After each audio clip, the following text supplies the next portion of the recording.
So this is going to be a comparison between the Gaggia Classic pre-2015 and the Gaggia Classic starting with 2015.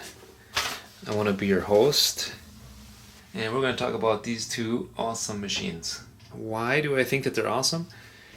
First of all, I'll list the things that I like about them. I really like the looks of these machines. I wouldn't have thought so based on internet photos, but actually getting them in the house, I like that they're small and compact, and this brushed stainless steel on both models. It's super nice. It just looks nice in the kitchen, and that's the first point that I like about it. It's got to look good in the kitchen. The second thing that's really great about these is that there's a built-in funnel on the top. Let's see if I can tip this one this way. Anyway, right here is a funnel where you can easily pour water in. And that's a big deal because a lot of coffee machines, it's really a pain in the butt to get the water in there. So I like that aspect quite a bit. What's great is they have a 58 millimeter professional portafilter, so that's great. It's heavy duty, it weighs 500 grams or 1 pound. And so the 58 millimeter group allows you to use a grinder that doesn't spray the grounds everywhere, because here it's got a pretty large surface area to actually hit, so I like that. And you know, it's big and massive, so it holds the heat well, and you need that when you're pulling a shot. Ideally, you want constant heat coming from the boiler through the brew group on the bottom, through the portafilter, which should be preheated, down into your preheated cup. So I really like that it's got a 58 millimeter portafilter. The looks are great. It's easy to fill with water. Another thing that I really like about both of these models is that they both offer the heating elements being outside the boiler. So on the aluminum model, this has an aluminum boiler. It's 80 milliliters only. It's super tiny. And it's got two heating elements in like a U shape going on the outside of the boiler. And the stainless steel one, I've read online that that's the same thing, that it's got the heating element on the outside, so that's nice that it gets less calcified and you have less chances of the thing burning up. So those are some things that I like. Let's see, did I miss anything? It's a pretty big water tank, 2.1 liters, that's nice. It's got a small footprint, it's fast to heat up, I should mention that. I really like how fast it is that these things heat up. It's just like a couple of minutes. So I had a Rocket heat exchanger machine, and it was alright, but I didn't like having to wait a half hour to make an espresso. That really sucked. So these things are super fast. That's great. The price on these is real good.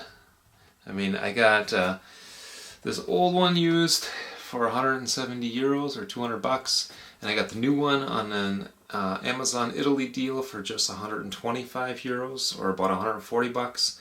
So considering everything that you get, those are great deals. What else is nice about both of these is that there's a community behind them. There's a Gaggia users community, I think it's called online. So they discuss various modifications, what you can do to get even more out of these, like adding a PID, for example.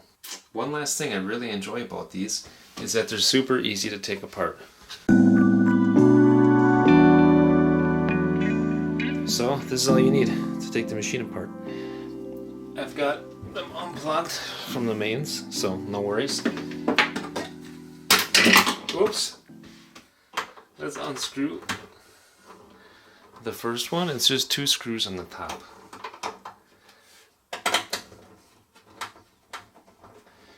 It's super gnarly that in 10 seconds you can take the top of the machine off and see what's in there.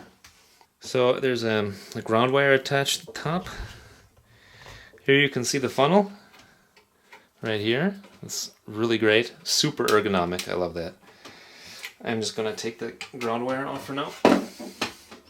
And let's take a look inside. This is the older model, the pre-2015 model. This is a 2014. And one thing that I forgot to mention is that these are both made in Romania. So how well can you see in there? Here is the pump. It's a really big one. I think that's an Ulka pump. It just kind of, I don't know, wiggles there in its spot. I don't know what all this stuff is. This is the aluminum boiler. And you can see the heating elements right there. That's a U shape going down and back up. There's one of those on each side. Somewhere there's an overpressure valve in there. And what the overpressure valve does is as soon as you're done pulling your shot, it releases the pressure out of the brew group here. So the point of that is to release the pressure off the puck. It should go through those hoses and down here through this pipe and end up in your drip tray. And what that should do is allow you to get drier pucks so that they're easier to get out of there. I found actually that if I grind fine so that you get a nice shot, a 25-second shot, that it doesn't dry it out actually that well anyhow. So that doesn't seem to make a big difference for me. But the thing that is about the three-way solenoid valve is that it gives you the opportunity and also the requirement that you back flush the machine.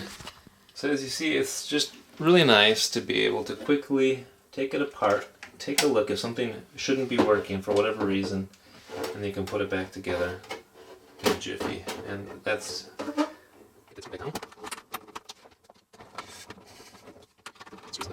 let's check out the new one. Same concept, 2 screws, 10 seconds, and you can already pull the top off this sucker. So the mains are also taken off of this one, you can see. This one has got actually 2 grounds on the top. I'm just going to put that to the side for now. Let's take a look inside this one. So you can see this one looks different. There's more going on here. The boiler actually, you can't see it as well because there's a lot of wires in the way, but it's underneath there. And the boiler is a stainless steel one. That's one of the differences in the models, is that the new one comes with stainless steel. It's 250 milliliters. And the older one was aluminum with 80 milliliters. The new one doesn't have a three-way solenoid valve, so you can't back flush.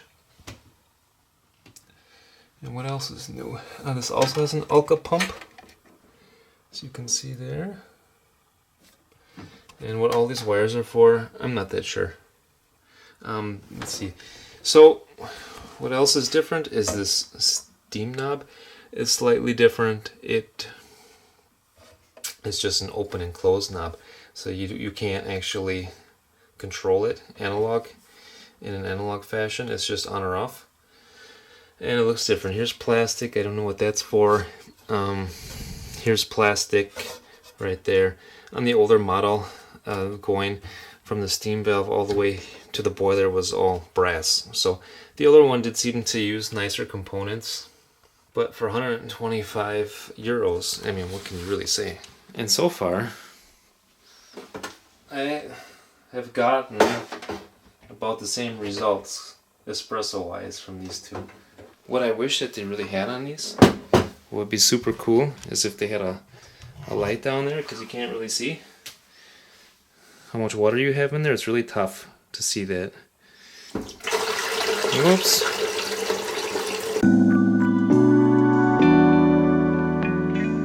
Okay, so let's start these guys up. I'm going to put my timer on there so that we can see how long it takes. Alright, here we go. So let's see which one's faster. So anyway, as I was saying, these will take almost a minute, I think, to warm up. As I was saying, there's some new things with the new model, obviously. The biggest thing is the boiler. It went from aluminum to stainless steel, and the second thing is that this three-way solenoid valve is missing, and a lot of people hate that. But on the older model, it turned out that the older model didn't have a whole lot of steaming power, and we're going to test that in a little bit here. So I think the steaming power is better in the newer model. Let's see, they're both still warming up. These lights are gonna light up once they're up to temperature. They have 2 thermostats on them. The first thermostat is for brewing temperature. The second thermostat is for steaming temperature. And this light works for both. So right now we don't have the steam switched on in either model. That means that as soon as it gets up to the first thermostat's pressure, not pressure, temperature, it's going to light up. Oh, you see that? The old model was faster. It made it about 123, 120. And the new models, I have to wait and see. And they're both dripping a little bit out of the group head. I don't know why. Considering the price, it doesn't bother me that much. What else I did notice is that the older model heats up the portafilter much more quickly. So this one, okay, it just switched. You could hear it too. So 2 minutes. The first, the older model took 1:20. This one takes 2 minutes, or at least in this example it did. I don't know why it is, but this portafilter gets heated up in, I don't know, 5 to 10 minutes, I think. While this one, you probably have to wait 20 minutes or so. That means you have to turn this on and off a couple of times. And what I mean by that is that this newer model has an automatic shut-off timer. And a lot of people hate that too, because with an espresso machine you want everything to be up to temperature. But I like it because I have a terrible memory. And for me, it's nice to have the peace of mind to know, okay, did I forget to turn it off? I don't know, but I know it turned it off automatically. So that means I'm not going to run out of water, I'm not going to burn up the heating element or burn down the house. Well, let's check out the noise on these. How does that sound? So the old model, let's listen to that. Not bad. New model.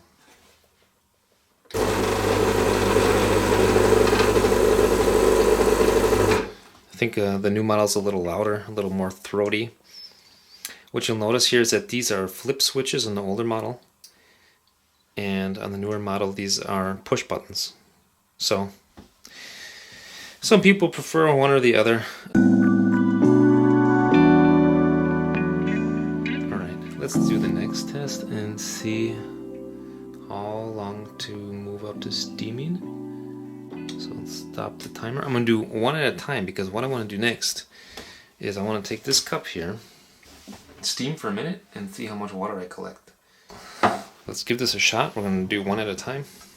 As soon as I turn this switch here to the steam mode, that means that we're going to look at the second thermostat, which is set at a much higher temperature. So the light goes off because it's heating. Oh, and what I did do on this machine is I put a Rancilio Silva wand on there. It's a little nicer than the one that it came with. See if I can get a close-up of that. Yep, there it is. So far 30 seconds. Here, it doesn't seem to do that. Okay, so anyway, 50 seconds. I tested it before too, and the last time I tried that a few days ago was also 50 seconds, so that's not bad. Alright, what we're going to do now is set the timer for a minute. I'm going to purge it here just a little bit. Alright, purge a little bit of water out. Let's see if this has got steam, first of all, for a minute long, and we're going to see how much water we end up collecting.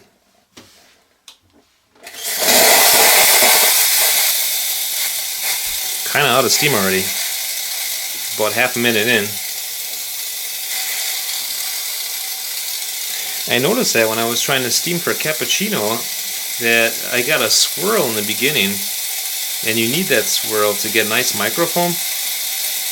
And it didn't take long, and I didn't get a swirl anymore, so it just kind of ran out of power.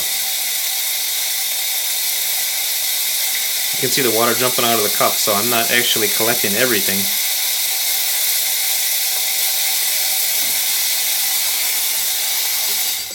Alright, so there we go. Let's see, how much did I collect in there? I don't know, 15 or 20 milliliters. Alright, now we gotta purge the boiler because it's super hot. So let's do that.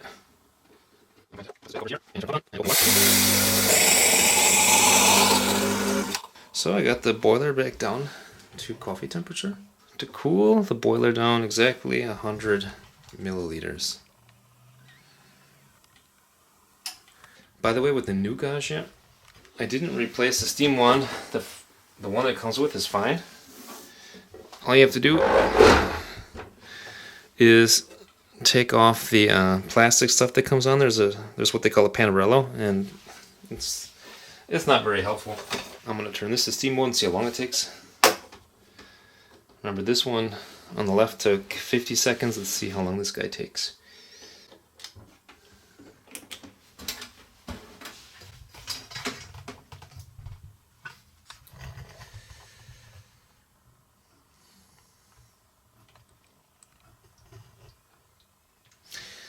And I don't know why it does it, but this one actually,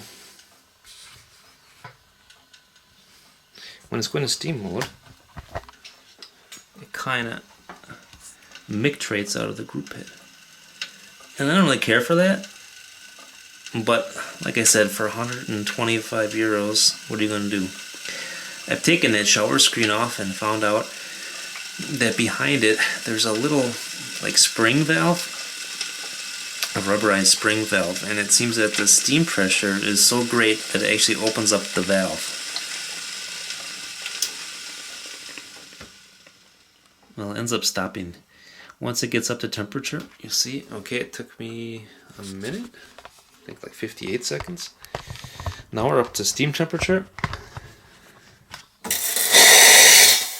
I'll let steam for a minute, let's see what happens. Let's go to town.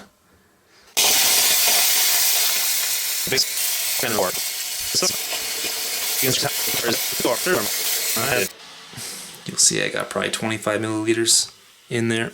It's similar, and I would say that it's probably proportional to the older one, because the older one ran out of steam after about 30 seconds. That's that. Now we gotta cool the boiler down. Let's see how much water I need to do that. And now for this machine, I don't need to leave the steam switch pressed on. I can just open up this knob here and water, hot steam, and then water is going to come out of the steam one until I cool down the boiler enough.